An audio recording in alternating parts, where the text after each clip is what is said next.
살아계신 하나님 말씀을 함께 봉독합시다. 구약성경 사무엘상 22장 구약 445쪽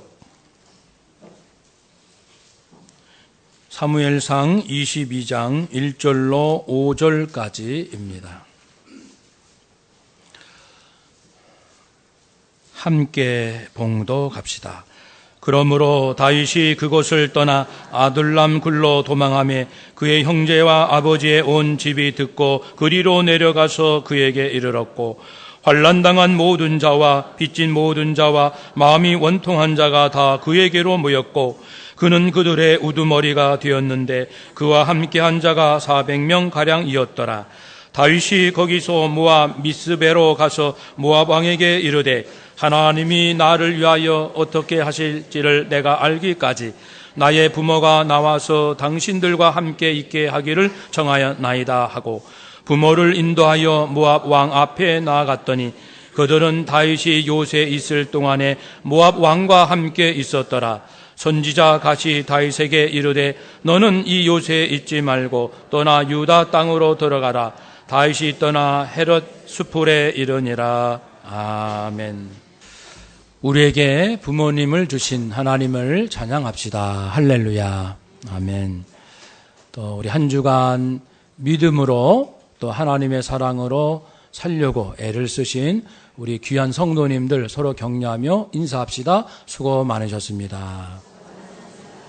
네. 오늘은 어버이의 사랑을 기억하며 또한 우리가 어떻게 부모를 공경할까 묵상하고 다짐하는 복된 주일입니다. 한 방송에서 이런 프로를 한 적이 있었습니다. 세상에 이런 일이. 거기에서 현대판 심청 남경용 씨 이야기입니다. 44세. 그의 모친은 77세. 어느 날 갑작스럽게 쓰러져서 뇌수술 후 치매에 걸리셨어요. 넉넉지 못한 집안이라 특별히 간병인을 둘 수도 없고 그런 상황에서 일은 해야 하는데, 그래서 그가 고민하다가 일하면서 치매에 걸리신 노모를 어떻게 돌볼 수 있을까, 그런 직업을 찾다가 그 레미콘 트레일러 운전기사 하기로 했고, 그래서 그 트레일러 안에 어머니를 모시고 하루 12시간 일을 하게 됩니다. 그는 어머니 혹 다치실까 머리에 헬멧을 씌워드리고 위험한 운전할 때도 종종 있는데 3시간마다 차를 세워서 어머니의 대소변을 받아드리고 또 손수 싼 도시락을 떠먹여 드리고 12시간 이상의 고된 하루 일과를 마치지만 집에 와서는 매일같이 어머니 목욕시켜 드리는, 수발을 다해 드리는 참 효성이 지극한 한 분의 이야기입니다. 자신도 힘들고 말할 수 없이 힘들지만 어머님이 계시다는 한 가지 사실로 자기는 행복하고 감사하다고 말합니다. 힘들 때 어느 날 봄날 동산에 올라가 보니까 온 곳곳에 아름다운 꽃들이 만발하고 아름다운 곳이에요. 그런데 자기 마음은 답답한 것을 느낀다면서 참았던 눈물을 터뜨렸습니다. 운전하다가 문득 생각하기를, 지금은 어머니를 모시고 다니지만 언젠가는 어머님 없이 나 혼자 이 길을 갈 때가 있겠지라는 생각을 한답니다. 한 시청자는 그분에게 감사와 격려의 말씀을 드렸습니다. 당신은 이 추위처럼 얼어붙은 세상을 녹이는 거대한 힘을 가진 사람임을 잊지 마세요. 사랑하는 여러분, 우리는 사랑의 이야기를 들으면 살맛이 나고 아팠던 몸도 나을 것 같아요. 그것은 우리에게는 사랑이 필요하고 사랑해야 하고 사랑받아야 하는 사랑의 존재라는 것을 알 수 있습니다. 마지막 시대의 징조대에서 마태복음 24장과 함께 디모데후서 3장에도 표현된 바가 있습니다. 마지막 때가 되면, 종말이 되면 세상이 이렇게 변화될 것이다. 사람들은 자기 자신과 돈만 사랑한다. 이번 세월호 침몰 사고 관련된 총체적 비리와 부패, 그 뚜껑을 열면 열수록 얼마나 사람들이 돈밖에 모르고 돈이면은 어떠한 짓도 한다는 것을 우리는 모두 다 보았습니다. 지금도 보고 있습니다. 세상 마지막 때가 되면 사람들은 뽐내고 교만하고 다른 사람을 헐뜯고 특별히 부모에게 순종하지 않을 것이다 라고 말씀했습니다. 감사하지 아니하고 하나님께서 원하시는 사람이 되려고도 하지 않을 것이다. 부모에게 순종하지 않는다. 효도는 모든 덕의 근원입니다. 부모를 공경하는 것이 중요한 것은 보이지 않는 하나님, 절대자 거룩하신 그분 앞에 가장 겸손해지고 경건해지는 영적 감성, 그것을 놓치지 않는 가장 중요한 방법이 부모 공경입니다. 하나님은 눈에 보이지 않으시죠. 그래서 하나님은 각 가정에 부모님을 보내주셨습니다. 사랑하는 엄마, 아빠, 어릴 적부터 내 품을 떠나시기까지 그분들을 내가 공경함을 통해서 하나님을 대하듯 이 땅에 거룩한 존재가 있고 내가 어떤 조건을 막론하고 순결하게 사랑해야 할 대상이 있다는 것을 잊지 말라는 뜻으로 부모님을 주신 거예요. 물론 때로는 부모님으로부터 상처받은 사람들도 많이 있을 수 있습니다. 거기 오해도 있고 부모님도 부족하다 보니까. 그렇지만은 자녀 입장에서 가장 사람다운 사람이 되는 길은 부모를 공경하는 겁니다.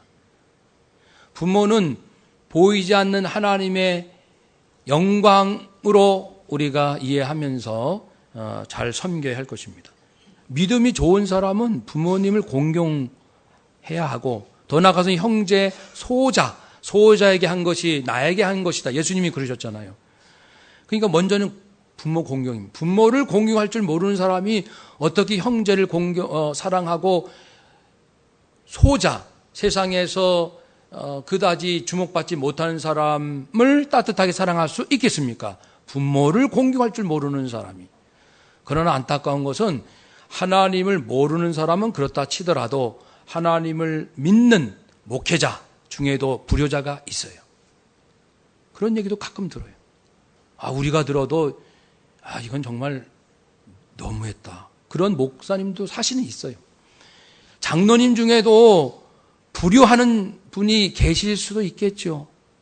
권사, 안수집사, 교사, 찬양대원, 구역장, 교회에서 중책을 맡고 계신 분들도 교회에서는 존경받고 훌륭하지만 집에 가서는 부모에게 한 달 동안 전화 한 통 안 드리고 그리고 몸이 아파도 달려가지도 않고 귀찮아하고 자기 자식 아프면은 만사 제치고 병원 데려가면서 부모님이 여러 차례 얘기해도 꿈쩍도 안 하는 사람들이 혹 장로라면, 권사라면, 안수집사요, 성도라면 얼마나 우리가 스스로 부끄럽습니까? 그래서 하나님을 사랑한다는 사람들은 부모를 공경해야 할 것이고 그것으로 드러날 것입니다. 이런 아름다운 이 남경영 씨가 있는 것은 우리에게 참 기쁨이고 다시 우리 마음을 따뜻하게 합니다. 성경에도 비슷한 인물이 있습니다. 바로 다윗입니다. 다윗은 시편 150편 중에 73편을 기록할 만큼 영성이 풍성하고 감성이 따뜻한 그러한 남자입니다. 연약한 이스라엘을 부강하게 만든 정치와 행정력, 군사력, 외교력도 뛰어난 훌륭한 사람이고 전 세계 사람뿐 아니라 뿐은 물론이고 유대인들 뿐 아니고 전 세계 사람들도 존경하는 인물 중에 한 사람입니다. 물론 다윗에게도 많은 아픔과 시련들이 있었죠. 그의 삶 가운데서 부모님을 어떻게 대했을까라는 효도 부분에서 몇 가지 사례를 찾아볼 수가 있습니다. 먼저 초대왕 사울왕을 하나님께서 세우셨는데 다윗왕은 두 번째 왕이잖아요.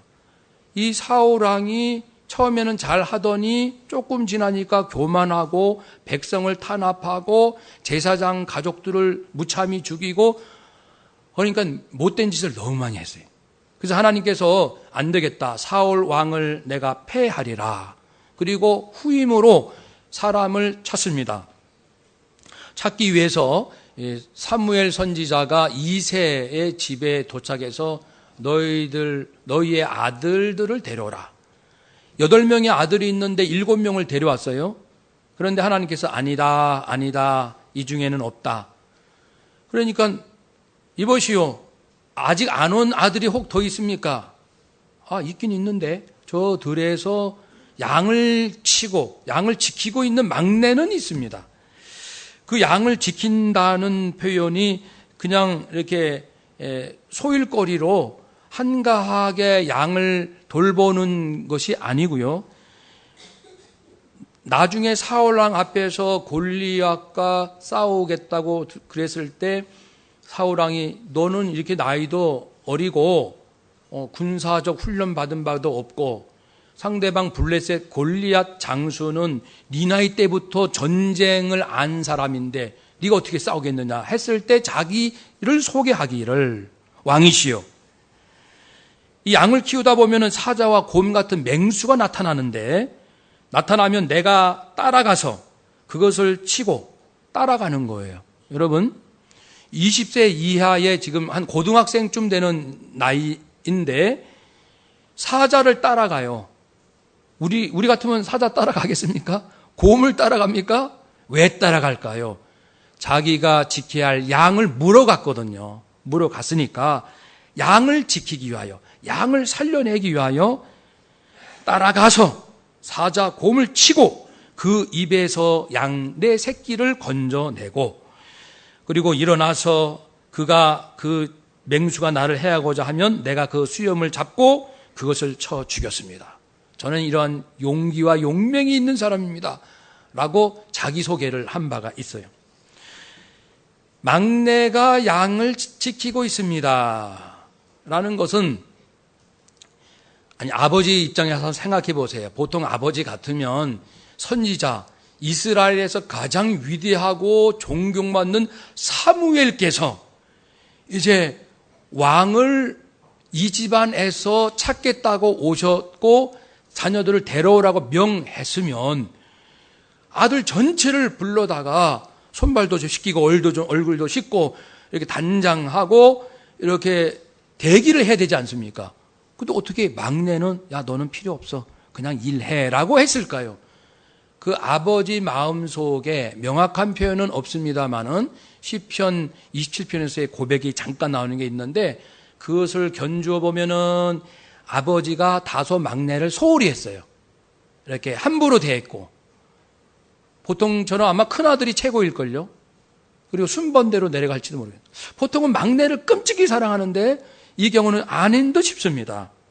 그럼에도 불구하고 이 막내는 형들 다 떠난 빈 들에서 자기가 책임을 다하여 생명을 걸 수 있는 위험한 맹수가 나타날지라도 자기 사명을 다하는, 왜냐하면 아버지가 있으라고 했거든요. 너는 이거 해. 너는 양을 지켜야 돼. 따라오지 마. 라고 아버지의 명을 받들어 순종하는 다윗입니다. 이것이 그의 효성입니다. 이제 뿐만 아니고 그 일이 지난 다음에 블레셋이 이스라엘을 공격해 왔습니다.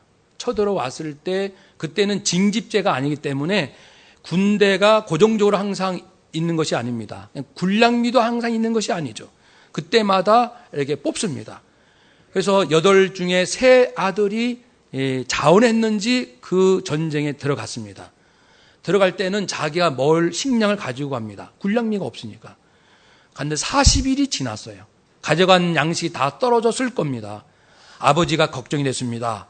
우리 3 아들 전쟁터에 나갔는데 양식이 다 떨어졌을 거야. 지금쯤 안 되겠다. 이제 곡식을 보내야지. 라고 하는데 누구를 보낼까요? 사랑하고 사랑하는 막내였기에 막내를 보냈을까요? 해필이면 막내를 찾습니다. 막내야, 이리 오너라. 형들 4명도 있는데, 물론 거기에는 약간의 배경이 있을 수 있어요. 뭐냐면은 다윗은 음악을 잘해요. 그래서 사울 왕이 심리적 불안감이 있을 때 음악으로 치료한 음악 치료의 능력도 있고, 또 사자와 곰과 싸워 이길 수 있는 용맹도 기술도 있고, 그래서 사울 왕이 자기 신변을 보호하는 경호도 부탁할 정도로 신임도 받았고, 자기가 있는 곳은 베들레헴이고 사울 왕이 있는 곳은 예루살렘이고, 거리가 가까우면 붙었고 멀다 싶으면은 두 도시의 중심지 거리가 8km 좀 됩니다. 종로 끝에서 끝이 2.5km입니다. 8km 떨어진 이 두 도시예요. 그러니까 이제 수시로 왔다 갔다 하는 거예요. 왕이 부르면은 가고 와서는 또 양치고 이렇게 하는. 그래서 궁도 잘 알고 군사의 좀 정보도 있고 들은 얘기도 있을 거예요. 좀 유리할 수는 있어요. 그래도 아버지는 막내를 또 부릅니다.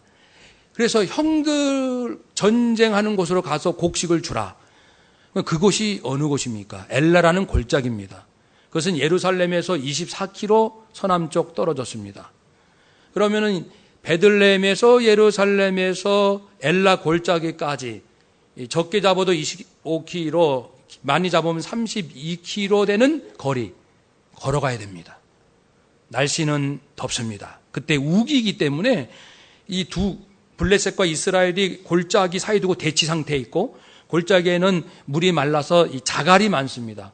그래서 이 소년 다윗이 이 자갈로 이제 골리앗을 물리친 거예요. 그 자갈을 사용해서. 그래서 날이 무척 덥습니다. 어제 서울 온도가 28.5도. 이런 날씨라고 생각하면 될 것 같아요. 근데 거리가 한 30km 잡고 덥고, 네, 짊어지고 갈 곡식, 볶은 곡식과 떡, 곡식이 한 에바 25kg쯤 되고요. 떡, 밀과 보리로 만든 떡, 이것을 들면 한 30kg는 됩니다. 이 감이 안 잡히시면 여러분 한 30kg 매시고 어제처럼 더운 날씨에 이 당산동에서 또 군포까지 걸어가시면 돼요. 군포까지 계속 걸어가는데 제가 시간을 계산해 보니까 도착하니까 양쪽이 막 으름장을 놓고 큰 소리 지르면서 이 기선 제압하려고 하고 있다 그랬어요. 보통 전쟁이 오후 5시쯤 시작되는 전쟁은 거의 없습니다. 보통 오전이나 점심쯤이나 그때 시작합니다. 아니면 아예 야간 기습이거나. 그 오후 5시, 그래서 아침 일찍 떠났으면 새벽 5시로 합시다. 그렇게 해가지고 그 거리를 보통 걸으면 1시간에 4km 걷는데, 무거운 걸 짊어지면 1.5배 걸리고 쉬는 시간도 있고, 이렇게 계산하면은 최소 12시간은 걸립니다. 최소 12시간 땡볕에서 아주 무거운 짐을 들고 걸어가는데 5시면 오후 5시예요. 그런데 5시에 전쟁이 시작될 것 같지 않다고 우리가 좀 앞당겨진다면 3시쯤이나 2시쯤이나 그러면 무슨 얘기입니까? 다윗이 쉬지도 않고 아버지 명령이니까 그 땡볕에 열심히 형들 굶을까봐 또 아버지가 걱정하시니까 그냥 효도하는 마음, 순종하는 마음으로 부지런히 갔다는 겁니다. 쉬지 않고 아주 뻘뻘 땀을 흘리면서. 이것이 다윗입니다. 다윗은 부모의 말씀이라면 요령 피우지 않고 자기가 할 수 있는 한 최선을 다하여 그 자리에서 공경했던 모습입니다. 막 도착하니까 이제 막 소리가 들리는 거예요. 저 골리앗을 싸워 이기는 사람에게는 사울 왕이 큰 선물을 준다더라. 들으니까 다윗이 귀가 반짝. 그래요? 무슨 얘기라고 했지요? 막 대묻고 이러니까는 마침 이제 형이 옆에서 듣더니 아니 막내 녀석이 뭐 쓸데없는 걸 물어보고 듣고 하는 것 같은 생각이 들겠죠. 자기 생각에 보세요. 막내가 분명히 이 무거운 거를 물론 이제 누구에게 맡기고 이제 했지만 그 상황 파악하지도 않고 또 왜 왔겠어요? 근데 형이 아주 쌀쌀맞게 비난하는 이야기를 하죠. 그러니까 내가 어찌하여 양은 돌보지 않고 이 전쟁터에 왔느냐. 네가 구경하러 왔구나. 이 교만한 놈아. 이러는 거예요. 이 약삭 바르고 교만한 놈아 전쟁 구경하러 왔니? 큰형이 막내 동생 나이 차가 많잖아요. 10명, 8명이면 막 뭐라는 거예요. 세상에 이런 형이 어디 있어요? 그래서 요 집안 분위기를 보면은 좀 안 좋은 것 같아요. 보통 같으면 그 큰형이 막내를 막 안고 너 어떻게 왔니? 땀 좀 봐. 좀 쉬다 오지. 누가 아버지가 보내셨어? 왜? 뭐 좀 물어봐야 될 거 아닙니까? 그러니까 형들한테도 따뜻한 사랑과 관심을 받지 못한 막내인 것을 예상할 수가 있습니다. 그래도 다윗은 원망불평하지 아니하고 곡식을 전달하고 그 자리에서 하나님을 모독하는 골리앗 그 장수의 블레셋 장수가 하는 말을 듣고 격분하는 거죠. 어떻게 만군의 여호와 하나님의 이름을 모욕할 수 있느냐. 그러니까 다윗은 부모를 공경하는 마음이나 하나님을 사랑하는 마음이 일치입니다. 한 마음이다. 어떻게 한 마음에서 두 마음이 나올 수 있습니까? 하나님을 끔찍히 사랑하는 사람이 어떻게 부모를 내팽개칠 수가 있고 부모를 소홀히 할 수가 있겠습니까? 우리가 이제 젊은 사람들이 반성을 많이 해야 돼. 젊은 사람들 솔직히 부모님이 재산 좀 있으시면은 열심히 효도하고 부모님이 재산이 별로 없으면은 좀 시큰둥하고 있을 때 주실 때는 굉장히 막 반응이 막 오버가 되죠. 안녕하십니까? 고기도 사왔습니다. 애들아, 우리 자주 놀러 가자. 할머니, 할아버지한테. 근데 유산이 딱 넘어오면 그다음부터는 전화도 뜸하고 잘 찾아가 뵙지도 않고 그런 것이 이제 많이 경험되잖아요. 젊은 분들. 어느 정도 공감이 되십니까? 우리 속이 이 속이 이래요. 아까 우리 장로님 기도지. 세월호 그 사고 친 사람들의 속이나 부모를 이해관계 이런 그 물질로 효심이 왔다 갔다 하는 우리의 깨끗지 못한 마음이나 다를 바가 뭐가 있습니까? 그래서 다윗을 보면서 우리는 또 감동을 받는 것 같습니다. 이제 다윗은요 그 다음에 골리앗 장군을 이겼습니다. 그 물맷돌 5개로 이마를 맞춰가지고 큰 장수를 쓰러뜨리고 그의 칼로 그를 죽이고 승리했습니다. 그래서 사울왕도 기뻐했고 자기 딸을 아내로 주었고 약속대로 백성들이 기뻐하고 이제 다윗의 인기가 쫙 올라갑니다. 그러니까 그 사울왕이 시기 질투가 일어나는 거예요. 지도자가 시기 질투하면 이거 지도자 깜이 아닙니다. 깜이 아닌 거예요. 아니 대통령이 모든 일을 잘할 수 있어요? 대통령이 뭐 꼭 음악을 잘해야 됩니까? 아니 군사 기술이 많아야 됩니까? 다 잘할 수 있는 건 아니에요. 지도자가 다 잘하는 건 아니잖아요. 그 인재를 골고루 등용해서 적재적소에 배치하고 일할 수 있도록 격려하고 좀 실수가 있으면 또 기회를 주고 무엇보다도 지도자는 국가의 위기에 닥쳤을 때 그때 리더십을 발휘하는 자가 대통령이요 왕인데 이 시시하게 이 사울왕은 나이 차이도 엄청 나고 자기 이제 사위나 마찬가지 사위죠. 그 사위를 희생하는 거예요. 더 나가서 죽이려고 하고 깜이 아닌 사람이 왕이 되니 국가가 어려움을 당하는 거예요. 그래서 다윗은 도망 다닙니다. 세상에 장인을 피해서 도망 다니는 사윗의 사위의 신세가 어떠겠습니까? 기가 막히죠. 그렇지만은 이제 이곳에서 피신하고 저곳으로 가고 이동하는데 놉당에도 가고 심지어는 이스라엘과 적군인 이 블레셋 왕한테 숨어 들어가서 갔는데 그쪽 신하가 왕이요, 저 다윗은 센 사람입니다. 이스라엘에서 아주 인기도 있고 유능한 사람인데 우리 품에 왔습니다.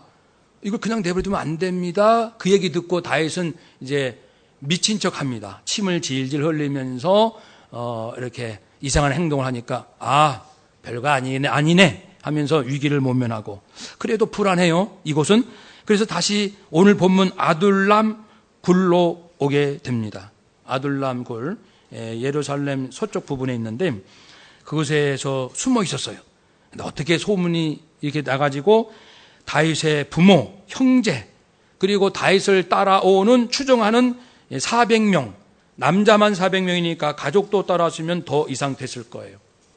그 사람들은 누구냐면은 환난당한 사람, 고통과 고민과 곤경 속에 빠진 사람들, 빚진 자, 사울의 정권 아래서 과도한 세금이나 고리 대금업자에게 빚을 많이 진 사람들, 마음이 원통한 사람들, 사울의 폭정하에 불이익을 당한 사람들, 그러니까 못 살겠다 이 땅에서, 그런 사람들이 다윗에게 몰려든 거죠. 그리고 부모님 연세가 계산하면 70 정도 되십니다. 70 이상쯤 되시는 노 부모님이십니다. 그러면 다윗은 자기 몸도 피신하기 어려워서 계속 장소를 옮기면서 도망다니는 형편인데 노 부모님까지 자기에게 오고 형제들도 자기에게 오고 400명 오고 그 가족들 딸려왔고, 이거 어떻게 하란 말입니까?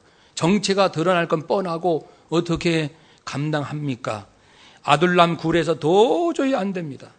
그래도 다윗은 부모님, 저도 지금 죽을까 살까 하는 이 판국에 어떻게 부모님까지 제가 돌볼 수 있단 말입니까? 죄송하지만 그냥 돌아가십시오. 고향으로 돌아가세요. 고향이 어디죠? 베들레헴, 떡집. 고향으로 베들레헴으로 돌아가세요라고 할 수도 있어요. 그런데 자기가 책임지고 부모님 알겠습니다. 제가 돌보겠습니다. 어렵지만 우리 어떻게 해봅시다. 그래서 이곳이 안 되니까 이제 모압 땅으로 갑니다. 모압 땅도 역시 적군의 나라, 다른 나라죠. 때로는 이스라엘과 싸웠던 나라이기도 하고, 그래서 요단강 동쪽, 블레셋은 이쪽, 모압 땅 요단강 건너서 그 왕을 찾아갑니다. 그 식솔들을 이끌고. 그래서 왕이여, 제가 부모님을 모시고 왔습니다. 우리 좀 살 길이 막막합니다. 지금 사울이 우리를 죽이려 합니다. 그러니까 이제 모압 왕이 듣고 있다가 딱 하기도 하고, 또 이제 전혀 관계가 없는 건 아니에요. 왜 모압으로 갔을까? 이스라엘과 가까우니까 또 여차하면 다시 돌아올 수도 있고, 다윗의 증조 할머니 룻이 모압 여인이었습니다. 그런 이제 혈통 관계도 있고, 그래서 그런지 왕이 선대해줬고, 거기서 한 성체, 한 성읍을 얻어가지고, 큰 성읍은 아니겠죠. 한 많아도 500-600명 살 수 있는 마을 하나를 내준 거예요, 왕이. 거기에서 이제 모압 왕이 다윗과 함께 한다는 것은 모압 왕이 이 무리들을 책임지고 돌본다는 겁니다. 그래서 다윗은 자기 몸 가누기도 힘든 상황이지만 부모님을 꼭 붙들고 모시고 다니는 거예요. 아까 그분이 레미콘 트레일러 운전하면서 치매 걸린 어머니를 차에 모시고 다니면서 3시간에 한 번씩 대소변 받아내고 식사 먹여드리고 갔다 와서 또 목욕시켜드리고 매일같이, 자기도 힘든데 건강한 사람도 12시간 일해봐요. 얼마나 힘든데 어머님 이렇게 건강치 않는 법은. 다윗도 똑같습니다, 상황이. 그래서 이 성경의 위인들 보면은 하나님을 잘 믿는 참 진실된 사람들은 모두 다 효자입니다. 효녀입니다. 그래서 저도 딸이 있습니다만은 딸 가진 부모 입장에서는 내 딸이 결혼해서는 고생을 좀 덜 했으면 하죠. 근데 아들 가진 입장에서는 며느리가 우리 집에 왔으면 고생 좀 되더라도 우리 집안을 위해서 열심히 해줬으면. 다 부모 욕심이 다 그런 거 아닙니까? 내 것은 손해보기 싫고 남의 것은 좀 손해해도 되고, 이런 마음하고 하나님을 공경하는 마음이 어찌 일치가 되겠냐, 그런 말씀입니다. 우리 그리스도인들부터 이렇게 올바른 마음을 가져야 돼요. 이제 내 사랑스러운 딸이지만 혹 결혼해서 시부모님을 모실 형편이 되면은 모셔라, 기쁨으로 모셔라. 또 혹 시부모님이 치매에 걸리셨다면 끝까지 잘 모셔라라고 얘기를 하는 아빠가, 부모가 돼야 하나님을 공경하는 부모 아니겠습니까? 또 반대 입장도 마찬가지고요. 그래서 하나님을 공경하는 것이 사사로움에서는 안 되듯이 부모를 공경하는 것도 그러한 이기적 계산으로 하는 것이 아닙니다. 시편 27편 10절에 보면 이런 뜻밖의 고백이 나옵니다. 다윗이 내 부모는 나를 버렸으나 하나님은 나를 영접하시리니. 그래서 성서학자들이 2세 다윗의 아버지가 얼마나 다윗을 힘들게 했는지는 성경에 명확지는 않으나 여러 가지 정세를 이게 분위기를 파악할 때 뭐 따뜻하게 해준 것 같지는 않아요. 아까 몇 가지만 봐도 형들도 덩달아서 막내를 이렇게 함부로 대했던 것 같아요. 그런데 막내인 다윗은 하나님을 잘 섬기고 아버지가 맨날 형들만 좋아하고 맛있는 거 형들부터 주고 나는 찌꺼기만 주고, 그래도 아버지가 힘든 일을 시키면은 아무 소리 안 하고 네 알겠습니다 아버님 하고 딱 가서 또 순종하는 모습.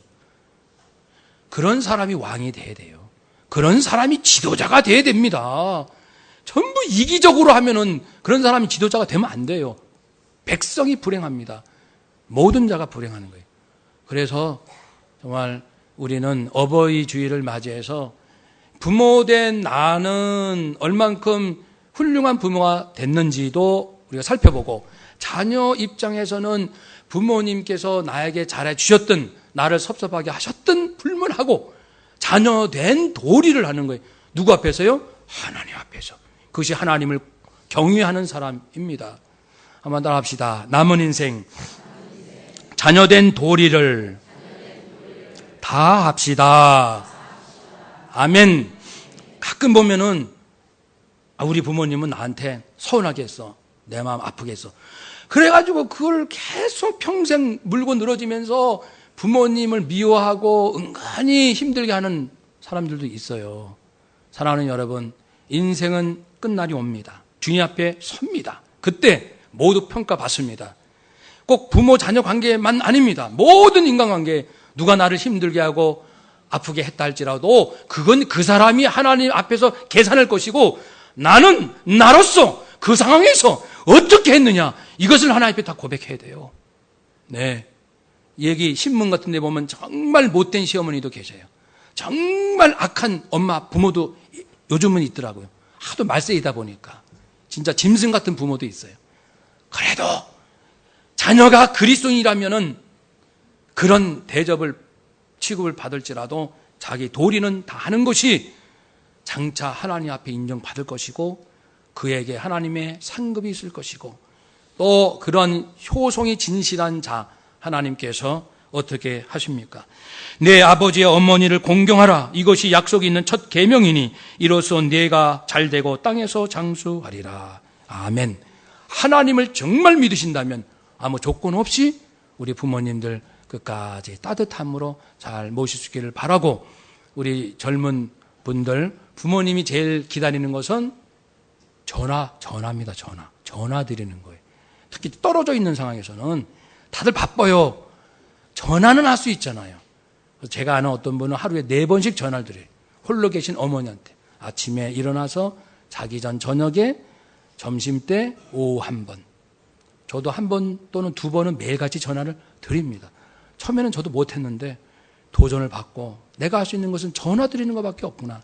그래서 하게 되는데, 우리 젊은 분들 핑계대지 말고, 뭐가 있어서가 아니라 전화부터 할 수 있잖아요. 그리고 같이 살면은, 부모님 같이 사는 그러한 가정이라면은 부모님과 대화를 하세요. 그게 효도입니다. 먼저 대화, 진실한 대화. 부모님들 귀찮아하지 말고, 부모님 이렇게 나이 들었다, 무식하다, 우리 부모 못났다, 그래가지고 그렇게 해서 말도 안 붙이고 자기들끼리만, 그러한 부려막심이 어디 있습니까? 가장 중요한 것, 부모에게 내 마음을 드리고 진실로 내 마음, 내 삶을 나누는 부모님이 제일 기뻐하십니다. 안 그렇습니까? 부모님들 입장에서 뭘 제일 원하십니까? 비싼 뭐 아니잖아요. 엄마, 오늘 이런 일이 있었어. 아빠, 저를 위해서 기도해 주세요. 그런 자녀가 제일 사랑스럽다고요. 고맙고 부모 존재를 인정해 드리는 자녀들 우리 모두 되시기를 주의 이름으로 축복합니다. 아멘. 기도하겠습니다.